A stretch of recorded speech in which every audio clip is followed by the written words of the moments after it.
जब हम गुरु परंपरा की बात करते हैं तो हम पूज्य स्वामी जी महाराज को केवल परम पूज्य स्वामी जी महाराज के रूप में नहीं देखते, उनके अंदर महर्षि चरक, सुश्रुत, महर्षि पतंजलि से लेकर जितने हमारे ऋषि हुए हैं, महर्षि वशिष्ठ, विश्वामित्र, वो सब उनके अंदर दिखाई देते हैं। पूज्य गुरुदेव की सूक्ष्म उपस्थिति को नमन करते हुए पूज्य दीदी जो हमारे महिला पतंजलि योग समिति की करोड़ों बहनों का नेतृत्व कर रही हैं और भारत की प्राच्य विद्या को, जो ये आपके सामने अभी जो पूज्य दीदी ने चर्चा की है, आध्यात्मिक चर्चा की है कि कौन कौन से गुण होने चाहिए, इनका महत्व तो इतना है। बस मैं इसको एक लाइन में कहूं कि आइंस्टीन और न्यूटन का कोई सिद्धांत वो तो झूठ हो सकता है, लेकिन जो हमारे वेद दर्शन उपनिषद का जो ज्ञान है वो कहीं भी गलत नहीं हो सकता, उसके अंदर कोई बदलाव की आवश्यकता नहीं। उस प्राच्य विद्या को दोबारा से हम पूरी दुनिया में स्थापित कर सकें, उस प्राच्य विद्या संकाय के माध्यम से पतंजलि विश्वविद्यालय का बहुत यशस्वी नेतृत्व कर रही हैं। और अभी देखिए प्राइवेट विश्वविद्यालयों में नेक का सर्टिफिकेशन मिलना और उसमें अच्छा ग्रेड मिलना, और योग और आयुर्वेद, योग और अध्यात्म, योग और दर्शन की बात की जाए तो पूरी दुनिया का एकमात्र विश्वविद्यालय पतंजलि विश्वविद्यालय है। उसका बहुत यशस्वी नेतृत्व पूज्य दीदी कर रही हैं, लगातार 18 घंटे पुरुषार्थ करना। और संगठन में भी 1997 से जब संस्था बनी, 1995 में दिव्य योग मंदिर ट्रस्ट बना, तो 1997 में जब जिस समय संस्थान में कुछ भी नहीं था, उस समय कैसे परम पूज्य स्वामी जी महाराज आनंदित रहते थे अभावों के अंदर भी, और कैसे संस्था खड़ी हुई, उसी समय पूज्य दीदी को जुड़ने का अवसर मिला। और 2005 में जब पूज्य स्वामी जी महाराज ने आह्वान किया तो पूज्य दीदी का तो एक सन्यासी की तरह पूरा जीवन समर्पित था, तो पूज्य दीदी की ड्यूटी परम पूज्य स्वामी जी महाराज ने कर्नाटक प्रांत में लगाई कि कर्नाटक से, साउथ से हमारे पास एक भी भाई नहीं है, तो हम किसी व्यक्ति को भेजें जो वहां की भाषा को जानता हो। तो पूज्य दीदी की ड्यूटी वहां पर लगाई थी।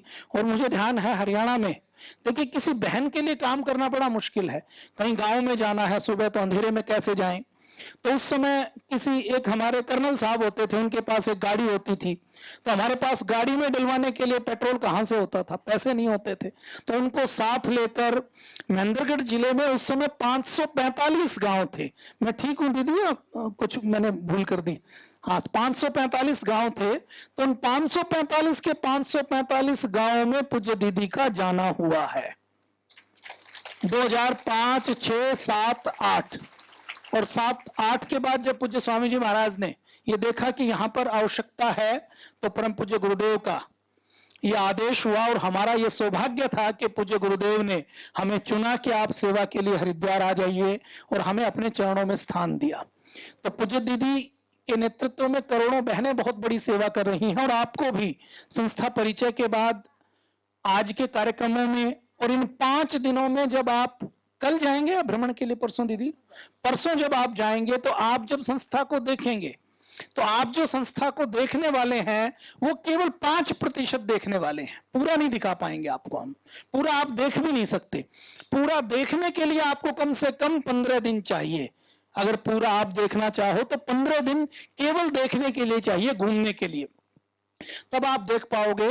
तो जो थोड़ा सा आप देखेंगे, जो आपको हम थोड़ा सा यहां दिखाने की कोशिश करेंगे, वो सारा देखेंगे तो आपको पता लगेगा कि आप दुनिया की सबसे बड़ी सामाजिक आध्यात्मिक संस्था के साथ आप जुड़ रहे हैं। ये गर्व और गौरव का एहसास आपको होगा। पूज्य दीदी के चरणों में प्रणाम करते हुए यहाँ पर उपस्थित हमारी सभी बहनें, पूज्य साध्वी देवादिति जी, पूज्य बहन देववाणी जी, और हमारी दूसरी बहन देवगरिमा जी, बहन अर्पिता जी, और हमारी बहुत ही जिम्मेदार सभी राज्य प्रभारी बहनें जो यहाँ पर आई हैं, और आप सब जो प्रथम बार आए हैं, आप सबको प्रणाम करते हुए, आपका अभिनंदन करते हुए, मुझे जो आदेश मिला है कि हमें संस्था के बारे में बात करनी है। यद्यपि आपको ये लग सकता है कि आप संस्था के बारे में जानते हैं, लेकिन संस्था के बारे में यदि हम सामान्य शिक्षक से भी पूछते हैं कि पतंजलि क्या है, तो जो थोड़े जागरूक व्यक्ति हैं वो कहते हैं पतंजलि किसी ऋषि का नाम था, जिन्होंने योग दिया। सामान्य व्यक्ति से पूछते हैं तो वो कहते हैं कि पतंजलि का मतलब परम पूज्य स्वामी जी महाराज जो योग सिखाते हैं, पतंजलि का अर्थ योग। जो पूज्य आचार्य जी को सुनते हैं या जो आचार्य जी के सानिध्य में जिन्होंने आयुर्वेद का लाभ लिया है तो वो कहेंगे पतंजलि का मतलब जड़ी बूटियां। फिर जो पतंजलि की दवाएं लेते हैं वो कहेंगे पतंजलि का मतलब मधुनाशिनी या मधुक्रिट।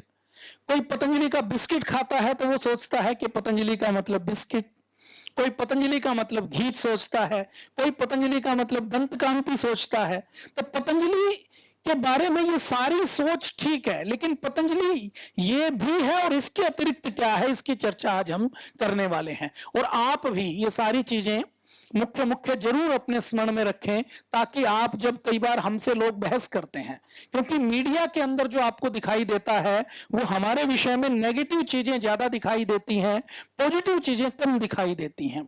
और ये षड्यंत्र ये है कि ये जो फेसबुक, ट्विटर है, इंस्टाग्राम और यूट्यूब है, ये आप आयुर्वेद की बात करें, योग की बात करें, आप गिलोय की तुलसी की बात करें, तो उस पोस्ट को ब्लॉक करने का काम करता है, उसकी रीच डाउन करने का काम करता है। तो पूरा एक षड्यंत्र चल रहा है। इसके बीच में आपको ठीक जानकारी होनी जरूरी हो। तो पतंजलि क्या है, इसके विषय में हम थोड़ी सी बातचीत करेंगे। देखिए, पतंजलि सेवा के सभी क्षेत्रों में अपनी सेवा का काम करती है। बाकी जितनी संस्थाएं हैं वो कोई एक क्षेत्र में काम करती हैं, या तो शिक्षा में, या चिकित्सा में, या कोई मंदिर चलाने में, या कोई प्रशिक्षण देने में, या कोई योग सिखाने में। तो बाकी संस्थाएं किसी एक सेवा के क्षेत्र में काम करती हैं, लेकिन पतंजलि ऐसी संस्था है जो सेवा के, मानव सेवा के, जीव सेवा के जितने क्षेत्र होते हैं उन सब में अपनी सेवा का योगदान देती है। पतंजलि परम पूज्य स्वामी जी महाराज और पूज्य आचार्य जी दोनों का जन्म एक साधारण परिवार में हुआ। दोनों को कोई पारिवारिक परंपरा से कोई लाखों करोड़ों की धन संपत्ति नहीं मिली। अत्यंत सामान्य परिवार में, स्वावलंबी सामान्य किसान परिवार में जन्म हुआ, जहां रोटी का अभाव नहीं था, लेकिन रोटी के अतिरिक्त हम जिनको सुविधाएं या ग्लैमर बोलते हैं या भोग विलास की चीजें बोलते हैं वो कोई नहीं थी।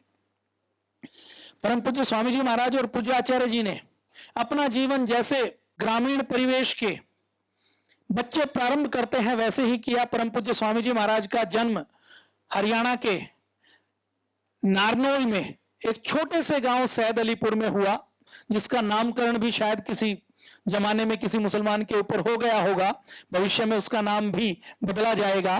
तो उस छोटे से गांव में हुआ, जहां रेल की कोई पटरियां नहीं, जहां ट्रेन नहीं जाती। परम पूज्य स्वामी जी महाराज की पूज्य माता जी, पूज्य स्वामी जी महाराज ने कई बार कहा कि पूज्य माता जी ने कभी ट्रेन की यात्रा जीवन में नहीं की। तो जब वो 60-65 वर्ष की हो गई तो उन्होंने पहली बार ट्रेन की यात्रा की। कोई हवाई जहाज नहीं, हवाई जहाज ऊपर से जाता था तो उसको हवाई जहाज का नाम ना देकर चील गाड़ी कहा जाता था। परम पूज्य स्वामी जी महाराज ने जिस गांव में जन्म लिया वहां पर रोड भी कोई बहुत अच्छी पक्की हाईवे तक नहीं बना हुआ था। तो उन सामान्य परिस्थितियों में जन्म लेकर पूज्य स्वामी जी महाराज ने अपनी शिक्षा दीक्षा प्रारंभ की। ऐसे ही बचपन में पूज्य स्वामी जी महाराज को एक आर्य समाज के विद्वान सन्यासी भजन करते हुए, कीर्तन करते हुए गांव के अंदर आए और उन्होंने महर्षि दयानंद की चर्चा की, उन्होंने सत्यार्थ प्रकाश की चर्चा की, उन्होंने गांव के अंदर यज्ञ के बारे में चर्चा की। और परम पूज्य स्वामी जी महाराज ने जब उनके मुख से ये चर्चा सुनी और ये लगा कि ये तो उपयोगी विषय है, तो पूज्य स्वामी जी महाराज ने बचपन में ही सत्यार्थ प्रकाश को पूरा पढ़ा। बचपन में ही उन आर्य समाज के विद्वान सन्यासी से प्रभावित होकर यह संकल्प लिया कि मुझे लॉर्ड मैकाले की पश्चिमी शिक्षा, गुलामी की शिक्षा से विद्या अध्ययन नहीं करना, और मैं अपने जीवन में जो गुरुकुल की शिक्षा पद्धति है जिसको महर्षि दयानंद ने बताया, उस शिक्षा पद्धति से मैं शिक्षा प्राप्त करके इस देश की, समाज की सेवा करूंगा। हमारे जहां जिस क्षेत्र में अब यह संयोग है कि परम पूज्य स्वामी जी महाराज के शरीर का जन्म जिस क्षेत्र में हुआ उसी क्षेत्र में पूज्य दीदी के शरीर का जन्म हुआ। और उसी क्षेत्र के आसपास हमें भी जन्म लेने का सौभाग्य मिला। तो हमारे गांव के आसपास कोई हवन कीर्तन, ये कभी कोई बहुत बड़ा काम हो तभी होता था। तो पूज्य स्वामी जी महाराज की प्रेरणा देखिए बचपन से जन्म जन्मों की, कि उनको जब यज्ञ का महत्व बताया गया तो पूज्य स्वामी जी टीवी के ऊपर भी बोलते हैं, तो घर वाले हवन क्या होता है ये जानते नहीं थे, तो घर से घी लेकर टूटे हुए मटके की ठेकरी में पूज्य स्वामी जी महाराज बचपन में जब कुछ नहीं था तो घर वालों की नजरों से बचाकर हवन करने का, यज्ञ करने का काम करते थे। जैसे ही परम पूज्य स्वामी जी महाराज को यह प्रेरणा हुई कि मुझे गुरुकुल में पढ़ना है, तो गुरुकुल में पढ़ने के लिए गए। एक गुरुकुल में पढ़ने के लिए गए तो वहां पर कहा कि आप तो अभी छोटे हो, हम तो दाढ़ी मूछ वालों को लेते हैं। दूसरे में गए तो उनको कहा कि हम तो उनको लेते हैं जो बिल्कुल छोटे हैं, जिनकी दाढ़ी मूछ नहीं आई, आपकी तो थोड़ी थोड़ी आनी शुरू हो गई है। तो ऐसे बहुत प्रयास करने के बाद गुरुकुल खानपुर में पूज्य आचार्य जी और परम पूज्य स्वामी जी महाराज को पूज्य गुरुदेव आचार्य प्रद्युमन जी महाराज के पावन सानिध्य में विद्याध्ययन करने का अवसर मिला। वहां से विद्याध्ययन किया, और जो गुरुकुल में विद्याध्ययन करते थे तो पूज्य गुरुदेव सुबह उठकर गौ सेवा से, आश्रम की सफाई करने से दिनचर्या को शुरू करते थे। पूरा दिन पढ़ते थे, और पढ़ने के साथ साथ लकड़ियां काटना हो, रसोई बनाना हो, गुरुकुल की सफाई करनी हो, गाय का गोबर उठाना हो, गाय के लिए चारा काटना हो, ये सब काम करते थे।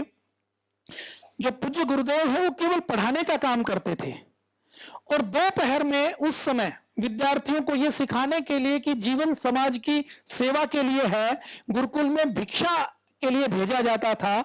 गांव में जाकर पूज्य आचार्य जी, पूज्य स्वामी जी महाराज भिक्षाटन करते थे, और जो भिक्षा मिलती थी, जैसे जो सब्जियां मिली उसको एक बाल्टी में डाल लिया, जो चपाती मिली उसको एक बाल्टी में डाल लिया, और उसके बाद सारे ब्रह्मचारी और गुरुजी उसी भिक्षा वाले भोजन को ग्रहण करते थे। ऐसी विपरीत परिस्थितियों में, ऐसी सेवा की और संघर्ष की परिस्थितियों में पूज्य स्वामी जी महाराज ने अपनी गुरुकुल की शिक्षा का अध्ययन किया। गुरुकुल की शिक्षा का अध्ययन करने के बाद वेद, दर्शन, उपनिषद की और गहन शिक्षा के लिए पूज्य स्वामी जी महाराज और पूज्य आचार्य जी गुरुकुल कालवा में आए। गुरुकुल कालवा में पूज्य आचार्य बलदेव जी महाराज के पावन सानिध्य में परम पूज्य स्वामी जी महाराज और पूज्य आचार्य जी ने आगे विद्याध्ययन किया, और एक आचार्य के रूप में विद्याध्ययन करने के बाद कुछ समय तक पूज्य स्वामी जी महाराज ने शिक्षा देने का काम भी किया। उसके बाद पूज्य स्वामी जी महाराज और पूज्य आचार्य जी के मन में प्रेरणा हुई कि हमें तो अपनी साधना करनी है, अपनी तपस्या करनी है। तो परम पूज्य स्वामी जी महाराज और पूज्य आचार्य जी गंगोत्री से ऊपर और गोमुख के बीच में जो गुफाएं हैं, हिमालय की गुफाएं हैं, वहां पर पहुंचे, और वहां पर वर्षों तक गुफा के अंदर पत्तों की सैया के ऊपर, कि पत्ते बिछाए हुए हैं उनकी सैया के ऊपर, उनके बेड के ऊपर पूज्य स्वामी जी, पूज्य आचार्य जी अपना दिन भर साधना करते थे, तपस्या करते थे, ध्यान करते थे, योग प्राणायाम करते थे। और ये अपने मोक्ष के मार्ग पर परम पूज्य स्वामी जी महाराज, पूज्य आचार्य जी चले। फिर बीच में पूज्य स्वामी जी और पूज्य आचार्य जी को यह प्रेरणा हुई कि जैसे महर्षि दयानंद ने अपने मोक्ष के मार्ग को ठोकर मारकर समाज के कल्याण का बीड़ा उठाया था, तो पूज्य स्वामी जी महाराज और पूज्य आचार्य जी को ऐसी प्रेरणा हुई कि केवल हम तप करेंगे तो केवल हमें मोक्ष मिलेगा। लेकिन इस दुनिया के अंदर बहुत सी ऐसी चीजें हैं जिनको बदलने के लिए, सेवा करने के लिए समाज सुधार की आवश्यकता है, जो महर्षि दयानंद ने किया। तो परम पूज्य स्वामी जी महाराज और पूज्य आचार्य जी अपने मोक्ष के मार्ग को ठोकर मारकर, हिमालय को छोड़कर फिर नीचे हरिद्वार में आए, और हरिद्वार में आकर सेवा का कार्य प्रारंभ किया। समाज के अंदर गरीबी को देखकर, भूख को देखकर, भ्रष्टाचार को देखकर, बीमारियों को देखकर, लोगों के अंदर नशे को देखकर परम पूज्य स्वामी जी महाराज और पूज्य आचार्य जी ने हरिद्वार के क्षेत्र में सेवा करनी प्रारंभ की। अलग अलग दलित बस्तियों में, मलिन बस्तियों में जाकर परम पूज्य स्वामी जी महाराज, पूज्य आचार्य जी स्वच्छता का अभियान चलाते, नशा मुक्ति का अभियान चलाते। अलग अलग बस्तियों में जाकर पूज्य स्वामी जी, पूज्य आचार्य जी जो सेवा हो सकती है दीन दुखियों की, गरीबों की, वो सारी सेवा करते। और केवल हरिद्वार में नहीं करते, हरिद्वार में यज्ञ आदि करने से जो दक्षिणा मिलती थी, उस दक्षिणा की दवाइयां खरीद कर परम पूज्य स्वामी जी महाराज और पूज्य आचार्य जी उसको लेकर ट्रेन के जनरल डिब्बे में बैठकर असम के उदालगुड़ी जिले तक परम पूज्य स्वामी जी महाराज और पूज्य आचार्य जी जाते थे और वहां जाकर लोगों का निःशुल्क उपचार करने का, सेवा करने का, उनको योग सिखाने का, उनको यज्ञ सिखाने का काम करते थे। पूज्य स्वामी जी महाराज और पूज्य आचार्य जी का उस समय तक कोई स्थान नहीं था। उनका यह था संपूर्ण पृथ्वी हमारा घर है और हमें तो घूम घूम कर सेवा करनी है। तो उसी समय हरिद्वार में कनखल क्षेत्र में जो गंगा की छोटी सी नहर है, उसके किनारे पर एक 1.5 एकड़ में छोटा सा आश्रम था, गुरुदेव कृपालु देव जी महाराज का आश्रम। उस आश्रम में हमारे दादा गुरुदेव पूज्य स्वामी शंकर देव जी महाराज रहते थे और उनको यह लगता था कि इस आश्रम में बहुत से कब्जे वाले हैं, कुछ पहलवान हैं, कुछ लोगों को आश्रम में किराए के ऊपर सेवा के लिए रखा तो वो कब्जा जमा कर बैठ चुके हैं। आश्रम में आय का, दान का कोई साधन नहीं। आश्रम में दोपहर का भोजन बन जाए तो रात के भोजन की कोई गारंटी नहीं। तो उस समय वो किसी योग्य शिष्य को देख रहे थे, लेकिन आश्रम की ऐसी व्यवस्थाओं को देखकर कोई शिष्य आने के लिए तैयार नहीं था, क्योंकि आश्रम तो एक लायबिलिटी थी। आश्रम कोई बड़ी मेहनत की किसी मठ की गद्दी नहीं थी कि आश्रम के पास हजारों एकड़ जमीन है, वहां से आमदनी होती है, या कोई बहुत बड़ा मंदिर है, वहां पर चढ़ावा आता है, दान आता है। तो ऐसी संघर्ष की परिस्थितियों में जब पूज्य स्वामी शंकरदेव जी महाराज योग्य शिष्यों को देख रहे थे कि कोई व्यक्ति मिले तो मैं उनको ये दायित्व दे दूं, तो पूज्य स्वामी जी महाराज और पूज्य आचार्य जी को जब उन्होंने देखा कि ये ब्रह्मचारी बहुत सेवा के भाव से कार्य कर रहे हैं और ये ब्रह्मचारी इस आश्रम की जिम्मेदारी को संभाल सकते हैं, तो उन्होंने कई बार कहा। तो कई बार कहने के बाद पूज्य स्वामी जी महाराज और पूज्य आचार्य जी ने वहां पर अपनी सेवा का ठिकाना बनाया, वहां से सेवा शुरू की। और उस समय आश्रम की स्थिति क्या थी, पूज्य दीदी ने तो उस समय देखा है। 1997 में, 1995 से लेकर 1997-98 तक उस समय आश्रम के अंदर दोपहर का भोजन बने तो शाम की गारंटी नहीं है। आश्रम के अंदर एक ही टॉयलेट, बहुत से कब्जे वाले लोग बैठे हुए हैं जो खाली करने के लिए तैयार नहीं। मतलब परम पूज्य स्वामी जी महाराज को अपने गुरु से विरासत के अंदर संघर्ष मिला, कोई बड़ी गद्दी नहीं मिली, कोई संसाधन नहीं मिले। जो आज आपको दिख रहा है और जो परसों आप देखने वाले हैं, वो सब परम पूज्य स्वामी जी महाराज और पूज्य आचार्य जी ने अपने संघर्ष के बल पर स्थापित किया है। ऐसी परिस्थिति में पूज्य स्वामी जी महाराज उस समय भी, जैसे पूज्य दीदी ने बताया ना कि हमें कर्म करने में संतोष नहीं करना, पुरुषार्थ करना, तो 18-18 घंटे पुरुषार्थ परम पूज्य स्वामी जी महाराज उस समय भी करते थे। उस समय की घटना है जो पूज्य दीदी आपको मैं निवेदन करूंगा कि कल या परसों जरूर बताएंगी कि आश्रम में टॉयलेट का, लैट्रिन का जो गड्ढा है वो भर गया। आश्रम में कुछ ब्रह्मचारी भी रहते थे। परम पूज्य स्वामी जी महाराज ने कहा कि बाहर से साफ करवाएंगे तो उनको पैसे देने पड़ेंगे, यदि ब्रह्मचारी इसकी सफाई कर देते हैं तो उनको जलेबी खिला देंगे। किसी ब्रह्मचारी ने सफाई नहीं की, पूज्य गुरुदेव ने खुद अपने हाथों से सफाई की और उनकी उदारता देखिए, सफाई खुद की। उसके बाद जिनको जलेबी नहीं खिलानी थी, डांटना था, उनको जलेबी भी खिलाई। तो ये गुरुदेव की उदारता, उस समय भी अपने हाथों से टॉयलेट के गड्ढे की सफाई करना। पूज्य गुरुदेव ने कभी भी किसी भी काम को ना आज छोटा समझा और ना उस समय छोटा समझा। उस समय गौशाला के लिए कमरा बनाना था तो कोई मिस्त्री को देने के लिए पैसे नहीं थे, तो पूज्य गुरुदेव ने अपने हाथों से ईंटों की दीवार में चिनाई करके, खुद मजदूरी करके, खुद सारी मेहनत करके उसकी चिनाई गारा के अंदर की थी। वो दीवार अभी भी अपने दिव्य योग मंदिर ट्रस्ट के अंदर है। तो इतने पुरुषार्थी, इतने कर्मशील परम पूज्य स्वामी जी महाराज हैं, और ये आज से नहीं है, बचपन से हैं। तो पूज्य स्वामी जी महाराज ने जब गुरुकुल के अंदर भी शिक्षा अध्ययन किया तो उस समय एक डोरमेट्री होती थी, सारे तख्त उसी में लगे रहते थे, गुरुजी भी उसी में सोते थे, और परम पूज्य स्वामी जी महाराज, पूज्य आचार्य जी भी जो 2 वस्त्र पहनते हैं, उन्हीं 2 वस्त्रों को सर्दी के दिनों में ओढ़ते थे, कोई अलग से रजाई नहीं लेते थे। ऐसा तपमय जीवन परम पूज्य स्वामी जी महाराज ने जिया है। तो उस छोटे से आश्रम में बैठकर परम पूज्य स्वामी जी महाराज, पूज्य आचार्य जी जड़ी बूटियां बनाते थे, खरल के अंदर रात को खुद जड़ी बूटियां बनाते थे, दिन में लोगों को देखते थे। पहले 2 व्यक्तियों को योग सिखाया, 1-2 व्यक्ति आए, उनको योग सिखाया। उन्होंने जब योग किया और योग से जब उन्होंने कहा कि प्राणायाम करने से हमारी ये गंभीर बीमारियां ठीक हो गई हैं, तो परम पूज्य स्वामी जी महाराज ने योग को जब प्रयोग के तौर पर सिखाया और लोगों को जब अद्भुत लाभ मिलने शुरू हुए, तो 2 लोगों से 4 लोगों ने आना शुरू किया, फिर 10 ने आना शुरू किया, फिर 20 ने आना शुरू किया, फिर सैकड़ों की संख्या में लोगों ने आना शुरू किया। उस समय दिव्य योग मंदिर ट्रस्ट में कोई स्थान नहीं था, फिर एक योग भवन के रूप में बड़ा हॉल बनाया गया। पूज्य स्वामी जी महाराज से फिर लोगों ने कहा कि आप हमारे यहां आकर योग सिखाइए। तो सूरत में जाकर परम पूज्य स्वामी जी महाराज ने, पूज्य आचार्य जी ने गुजरात में जाकर योग शिविर लगाए, असम में जाकर योग शिविर लगाए। उसके बाद छत्रसाल स्टेडियम में एक बार दिल्ली में एक कार्यक्रम हुआ। उस दिल्ली के छत्रसाल स्टेडियम के कार्यक्रम में हजारों की संख्या में लोग आए, और जब दिल्ली में कार्यक्रम हुआ तो मीडिया ने भी उसको देखा और लोगों ने देखा कि ये जो युवा सन्यासी हैं, इनके अंदर कुछ तो अलग बात है और ये पूरे देश के अंदर एक बड़ा परिवर्तन कर सकते हैं। तो पूरे देश के लोगों ने परम पूज्य स्वामी जी महाराज को देखना, जानना, सुनना और योग सीखना शुरू किया। मुझे ध्यान है कि परम पूज्य स्वामी जी महाराज का हिसार में आना हुआ 2001-2 के आसपास। जब हिसार में परम पूज्य स्वामी जी महाराज का आना हुआ तो पहले एक छोटा स्थान लिया गया कि आर्य समाज के जितने कार्यक्रम होते हैं उसमें इतने ही लोग आते हैं, 100-150 लोग।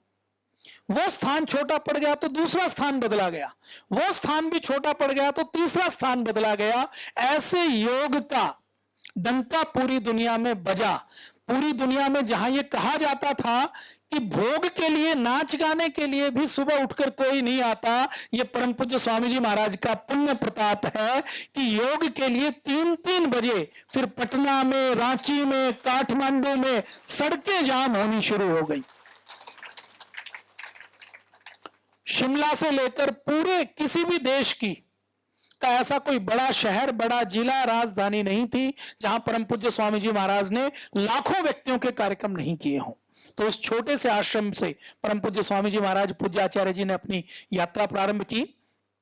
तो सबसे पहले जब ये यात्रा प्रारंभ की तो सबसे पहले एक ट्रस्ट बनाया गया। ये जो सामने आपको नाम दिखाई दे रहे हैं, इनको लिख लीजिए आप डायरी में, ये महत्वपूर्ण है आपको पता हो। तो 1995 में जब परम पूज्य स्वामी जी महाराज सेवा करते थे, तो सेवा करते करते जब पूज्य स्वामी जी महाराज और पूज्य आचार्य जी ने ये देखा, पहले तो जो दान का पैसा आता था उससे जड़ी बूटियां बनाकर निशुल्क बांट देते थे, लेकिन जब आने वालों की संख्या बढ़ी और लोग सैकड़ों की संख्या में रोज आने लगे, और बहुत से लोग तो ऐसे आते थे कि चलो देख लेते हैं, और देखकर दवाई लेते थे, बाहर निकलकर गंगा के अंदर दवाई डाल देते थे, उनको लगता था कि फ्री की दवाई है।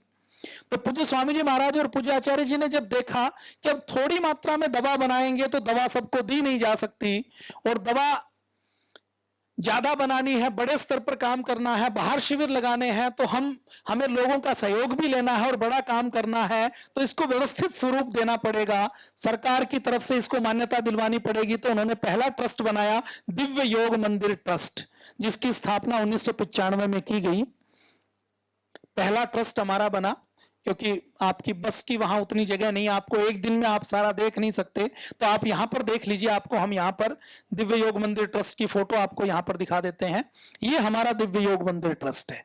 ये जो लाल बिल्डिंग आप देख रहे हैं, और हमारा ये जो आश्रम का इतिहास है, ये जो सामने आप देख रहे हैं, विश्व ज्ञान मंदिर के नाम से जिसको जाना जाता था, हमारे दादा गुरु गुरुदेव कृपालु देव जी महाराज, जिनको यति किशोर चंद्र जी के नाम से पहले जाना जाता था, उन्होंने 1932 में विश्व ज्ञान मंदिर की स्थापना की थी, जिसको बाद में अब आज दिव्य योग मंदिर के नाम से जाना जाता है।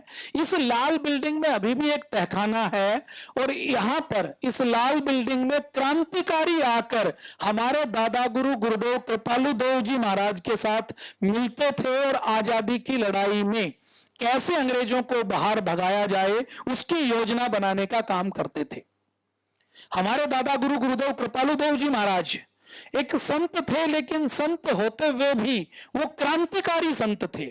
वो लगातार महात्मा गांधी से मिलते थे, लोकमान्य तिलक से मिलते थे। हमारे दादा गुरु गुरुदेव कृपालु देव जी महाराज कई बार हम भी सोचते हैं, आप लोगों को भी लगता होगा कि परम पूज्य स्वामी जी महाराज योग की बात करते हैं, योग सिखाते हैं, लेकिन बीच बीच में केवल पतंजलि के नाम से, पूज्य स्वामी जी महाराज के नाम से विवाद क्यों होते हैं? बहुत से लोगों को यह लगता है कि जब बार बार विवाद होते हैं तो हो सकता है पतंजलि ने कोई गलती की हो। लग सकता है कि नहीं लग सकता? पिछले दिनों आपने भी खबर सुनी होगी कि सुप्रीम कोर्ट में जाकर माफी मांगनी पड़ी। तो आपके घर परिवार का कोई व्यक्ति कह सकता है कि कोई तो गलती हो गई होगी, अनजाने में हो गई होगी। और कई बार आप जैसे, हम जैसे शुभ चिंतक भी पूज्य स्वामी जी महाराज को कई बार ये कह देते हैं कि महाराज जी हम तो योग का काम करते हैं, हम ये जो विवाद होते हैं, पंगे होते हैं, किसी को हमें फार्मा कंपनियों का, भ्रष्टाचारियों का, काले धन वालों का, नशा माफियाओं का, इनका विरोध करना है तो हम ये विरोध नहीं करें।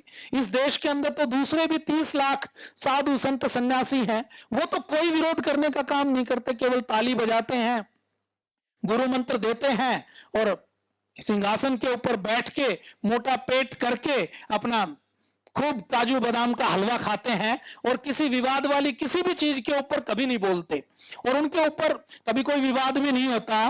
तो परम पूज्य स्वामी जी महाराज सदैव एक ही बात कहते हैं कि यदि देश के करोड़ों लोगों ने मुझ पर विश्वास किया है और उनके विश्वास का प्रयोग मैं अपनी प्रशंसा में या ताली बजवाने में करूं तो ये उनके विश्वास की हानि होगी। अगर करोड़ों लोगों ने मुझ पर विश्वास किया है तो मैं अपने प्राणों को हथेली पर लेकर भी इस देश के करोड़ों लोगों के लिए अंतिम श्वास तक काम करूंगा।